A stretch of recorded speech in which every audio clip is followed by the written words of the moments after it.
Closet, a Todd Mills mystery. Book 1. Author R.D. Zimmerman. Publisher Scribble Pub.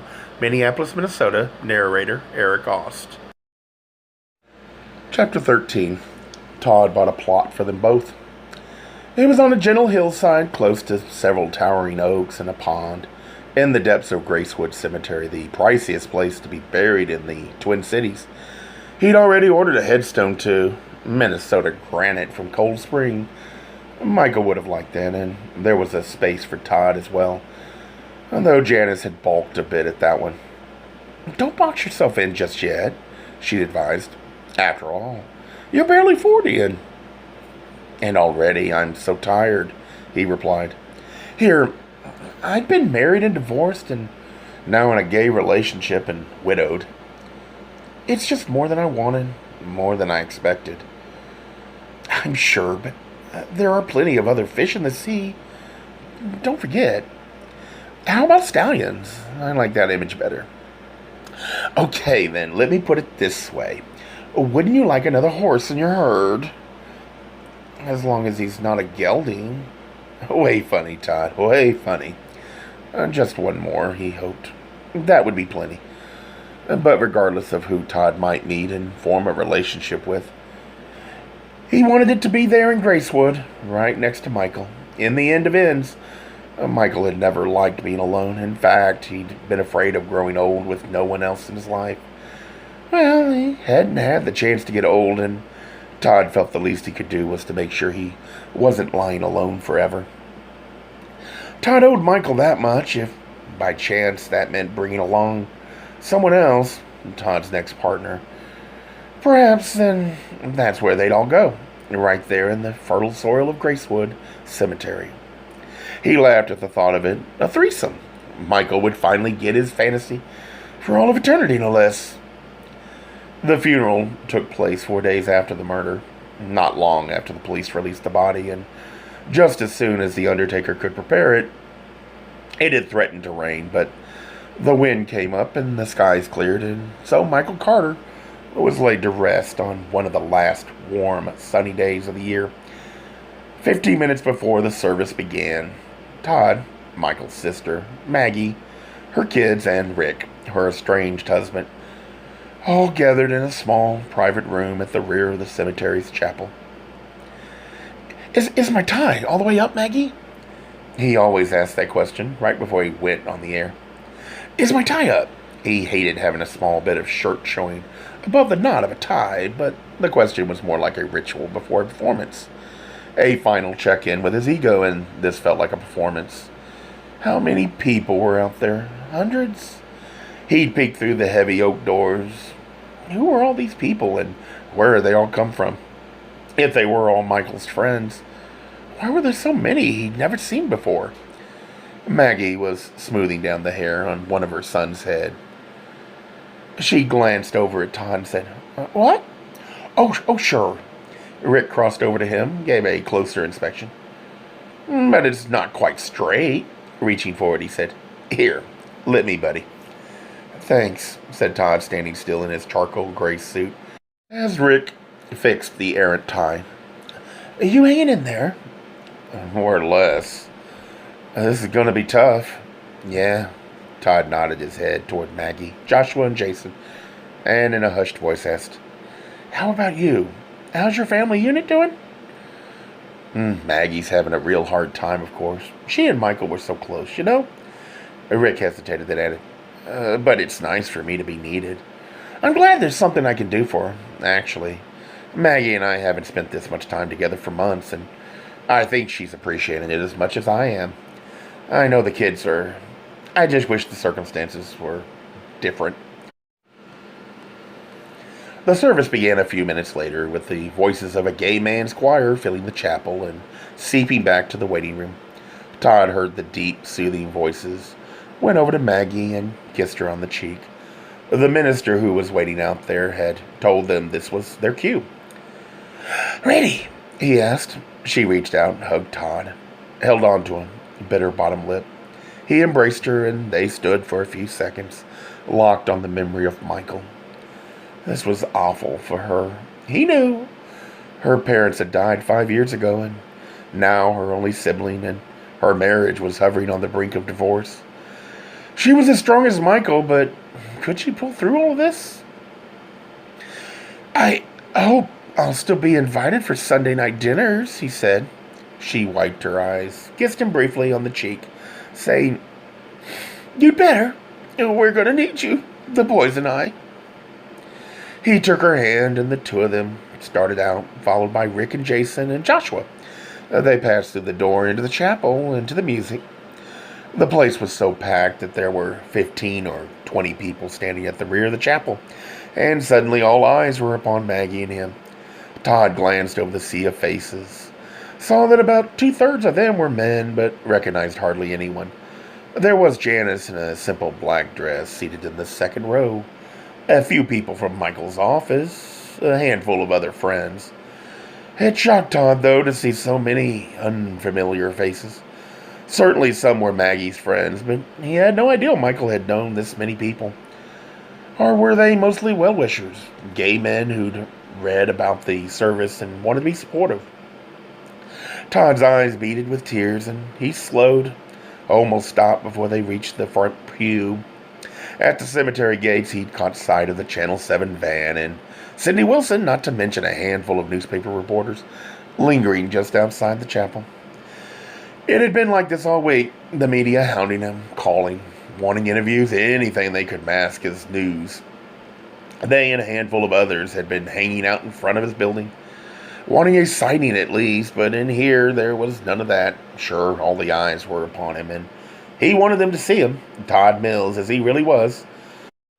He'd been wrong, for this wasn't a performance. This was reality, not to mention the first time Todd had been in public since Michael's murder. Yes, everyone was looking at him, and everyone knew he was gay, and they knew about his relationship.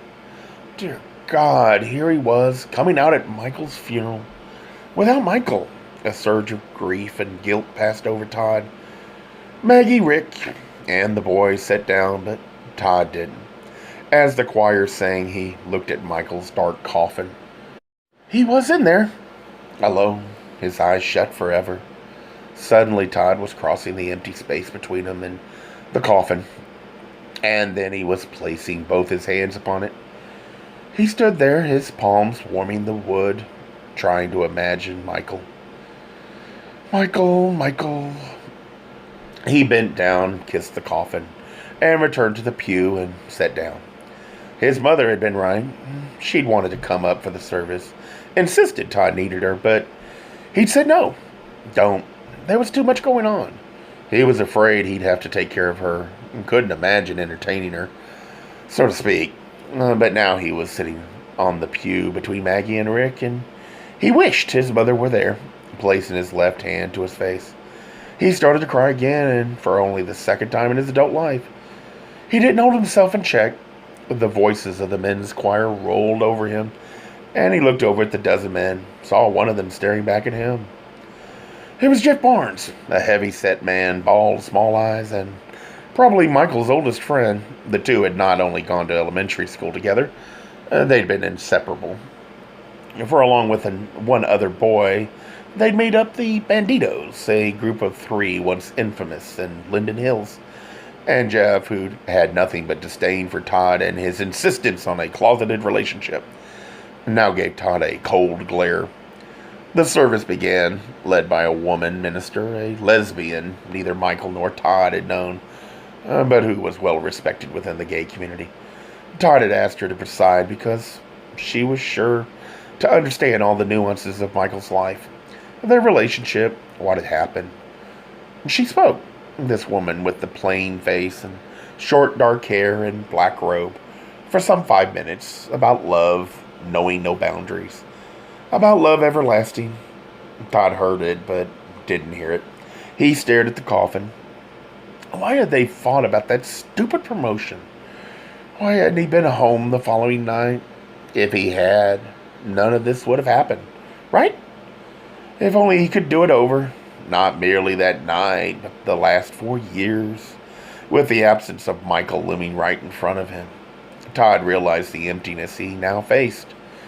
The minister asked everyone to rise and join in song, a slow, solemn hymn filled the place. Maggie started crying, and Todd clutched her hand. And then the music stopped, and everyone was seated once again. After a minute of silent prayer, the minister asked if anyone had a few words. One woman, a friend from work, was the first to stand up, saying, "Michael was such a source of joy. We had so much fun together." "I knew Michael for 10 years, said an unknown man, rising next. "He was such a good friend." "I always looked forward to seeing him," volunteered another. "I loved his laugh. He was so wise. Sometimes he said he peaked during the disco days, but I never thought so. What energy! He gave so much. He could always make me feel good." They went on and on, rising one after another. People who Todd didn't know spoke about Michael in the most intimate ways. They were people from work, people he knew from the gay bars. Todd had known Michael so intimately, so closely. And yet at the same time, he saw how much he'd forced Michael to shut off and give up. All these people who cared so much for him. God, good God, what had Todd done to Michael's life? The service concluded, and Todd and Maggie proceeded to the main doors, where they stood and thanked each person individually. Maggie and he shook hands with nearly everyone, mumbled gratitude over and over again. People Todd had never seen before kissed him. Two women, obviously a couple, whom Todd had never heard of, stopped and told Todd how much he'd changed Michael's life. A guy embraced Todd, said how lucky Todd had been to have a guy like Michael. Another guy said he'd always had a crush on Michael. Who were these people? They went out one at a time, slowly and patiently as the crowd began to thin. Todd glanced to his left, saw two familiar faces. The detectives, Lewis and Rawlings, were waiting to offer their condolences. "I'm surprised to see you here," said Todd, extending his hand first to Rawlings. Thank you for coming. It's part of our job, but I'm glad we came," replied Rawlings. "How are you? Hanging in there?" "Kind of." Lewis shook his hand and said, "Nothing new to report just yet. We'll be in touch." The two greeted Maggie, whom they'd already met and interviewed for almost 3 hours in the hopes of learning something new about Michael. As they now talked to Maggie, Todd stared at them. Doing their job? Nothing new to report? Of course, he knew that they were inferring the detectives had come to the funeral not simply to observe Todd and what emotions he might or might not be displaying. No, they'd come to note who was at the funeral. Certainly. Todd hadn't thought about it, but Michael's killer could very well have just been there, and that thought frightened him, reverberated in his mind. There was so much of Michael that Todd didn't know, simply because Todd hadn't wanted to socialize too openly, too outwardly. But what did that really mean? Suddenly, washed with a new fear, Todd turned away from the crowd, left them outside, and went back into the chapel. He stood in the large, empty space, stared down the main aisle at the coffin. It wasn't possible, was it? Todd had assumed they'd had a devoted relationship. Todd had thought he'd known Michael so well. He'd been so sure he had.